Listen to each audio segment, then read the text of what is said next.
Assalamualaikum warahmatullahi wabarakatuh. Waalaikumsalam warahmatullahi wabarakatuh.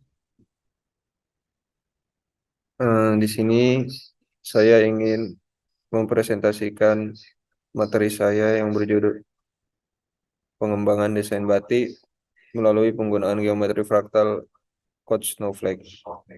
Kecil kan sebenarnya.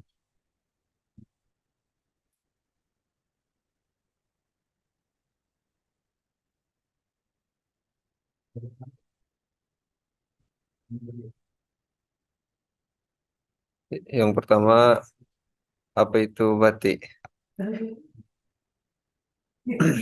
Menurut UNESCO, batik adalah teknik tradisional untuk menciptakan pola-pola dekoratif pada kain menggunakan malam atau lilin. Batik merupakan warisan budaya tak benda Indonesia yang diakui oleh UNESCO pada tahun 2009. Menurut Dr. Siti Sundari, seorang ahli batik dari Indonesia, batik adalah seni dekorasi kain dengan menerapkan malam sebagai bahan anti penyerap, sehingga membentuk pola-pola tertentu pada kain. Menurut Profesor Dr. Haryadi, seorang dosen dan ahli batik dari Institut Seni Indonesia, menyatakan bahwa batik adalah kain hasil seni melukis dengan lilin pada kain dan diwarnai dengan pewarna alami atau sintetis. Selanjutnya ada jenis-jenis batik. Yang pertama, batik Jawa. Batik Jawa adalah salah satu jenis batik paling terkenal di Indonesia, terbagi menjadi beberapa corak seperti batik Solo, batik Yogyakarta, dan batik Pekalongan. Kedua ada batik Sunda, merupakan jenis batik yang berasal dari wilayah Sunda di Jawa Barat. Batik Sunda memiliki corak dan motif khas dari daerah tersebut. Ketiga ada batik Madura. Batik Madura berasal dari Pulau Madura, Jawa Timur. Batik ini memiliki ciri khas dengan warna-warna cerah dan corak yang sederhana. Keempat ada batik Bali. Batik Bali memiliki keunikan dalam coraknya dengan penggunaan warna-warna cerah dan motif-motif seperti flora, fauna, dan karakteristik budaya Bali. Selanjutnya ada batik Sumatera. Sumatera juga memiliki ragam batik dengan ciri khas masing-masing di daerah seperti batik Palembang, batik Jambi, dan batik Lampung. Batik Kalimantan. Batik dari wilayah Kalimantan juga memiliki corak dan motif yang berbeda-beda sesuai dengan kekayaan budaya suku-suku di daerah tersebut. Kemudian ada batik Sulawesi. Batik dari Sulawesi juga memiliki ciri khasnya dan sendiri dengan motif dan warna-warna yang beragam. Itu hanya beberapa contoh dari berbagai jenis batik yang ada. Setiap daerah dan budaya memiliki ciri khas dan teknik khas dalam menghasilkan batik yang indah dan bermakna. Berikut ada jenis-jenis batik. Kita masuk ke geometri fraktal. Apa itu geometri fraktal? Fraktal berasal dari kata fraktus yang berarti pecah. Dalam definisi secara umum, fraktal dapat diartikan sebagai pengulangan bentuk geometri yang dibentuk dari bentuk primitif geometri tersebut yang dipecah atau dibagi ke dalam bentuk dengan skala dan posisi tertentu. Fraktal bermula dari sebuah chaos, yaitu sebuah bentuk geometri yang memiliki sifat acak, gangguan atau tidak teratur. Bentuk chaos tersebut membentuk sebuah pengulangan yang memiliki keteraturan. Sebagai contoh di alam ada bentuk gunung, awan, pohon, dan lainnya. Konsep fraktal dapat menguraikan sifat fisis yang rumit menjadi elemen yang lebih sederhana. Proses yang lama-kelamaan membentuk suatu keteraturan tertentu, yakni self-similarity, yang menunjukkan bahwa fraktal terdiri dari bagian-bagian yang berbentuk serupa satu, satu sama lain. Self-affinity menggambarkan bahwa fraktal disusun atas bagian-bagian geometri yang saling terangkai satu sama lain. Self-inverse berarti terdapat satu bagian dalam geometri fraktal yang merupakan susunan yang terbaik dari susunan lainnya. Dan self-squaring yang dapat diartikan bahwa suatu bentuk geometri fraktal merupakan peningkatan kerumitan dari bagian sebelumnya. Keempatnya merupakan konsep dasar dari geometri fraktal. Para ahli mengemukakan beberapa definisi dan pandangan mengenai geometri fraktal. Berikut adalah beberapa definisi dan penjelasan dari para ahli.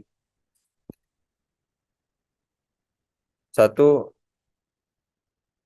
Benoit B. Mandelbrot, seorang matematikawan dan fisikawan yang dianggap sebagai bapak geometri fraktal, mendefinisikan fraktal sebagai objek matematika yang memiliki dimensi fraktal, yaitu dimensi di antara dimensi bilangan bulat. Fraktal juga memiliki sifat self-similarity, artinya bagian-bagian kecilnya menyerupai bentuk keseluruhannya.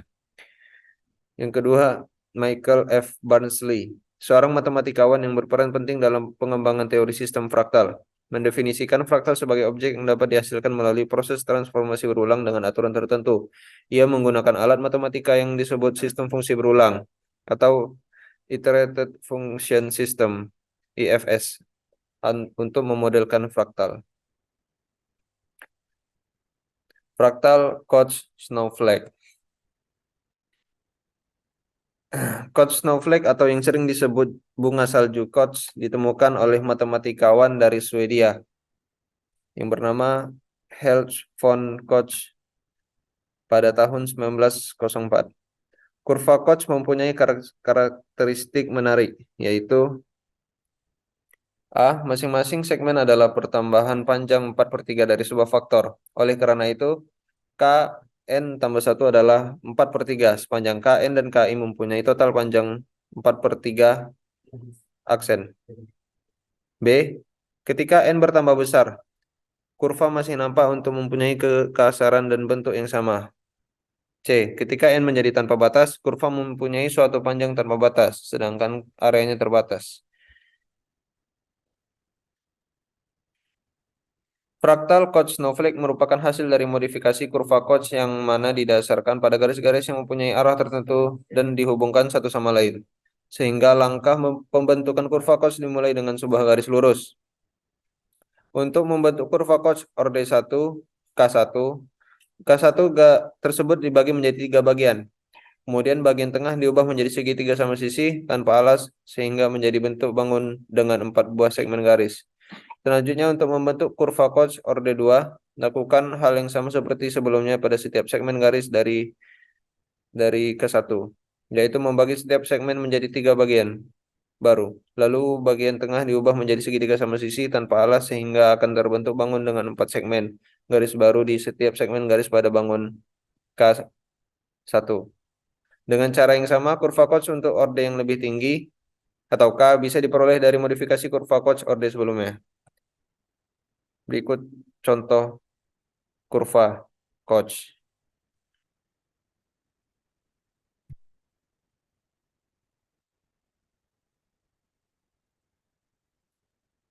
Jadi ini ada kurva Koch. Yang A itu kurva Koch yang belum dibagi. Yang B kurva Koch dibagi menjadi 3 bagian. Terus kurva Koch yang di tengah ini, bagian yang tengah dijadikan segitiga sama sisi tanpa alas.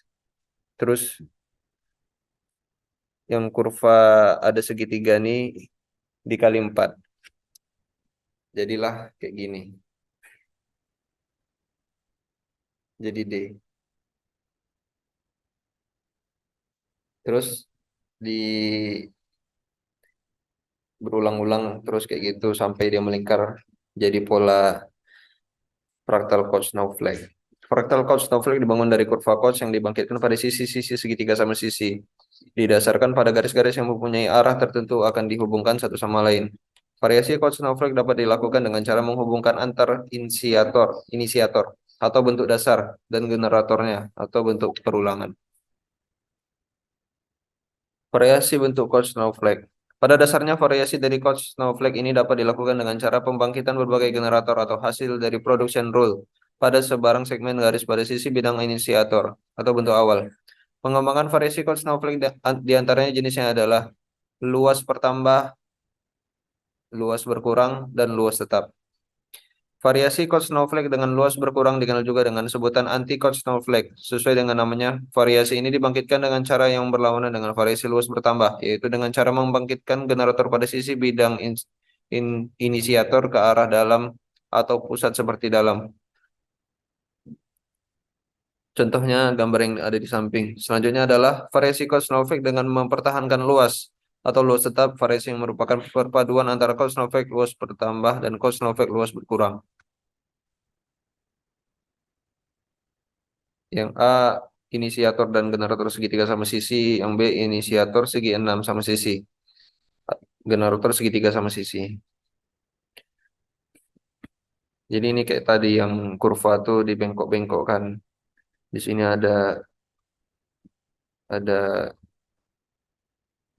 satu, ada kursornya. Hah? Ada. Satu, dua, tiga, empat. Nah, itu. Ini ada satu, dua, tiga, empat, lima, enam. Ada enam.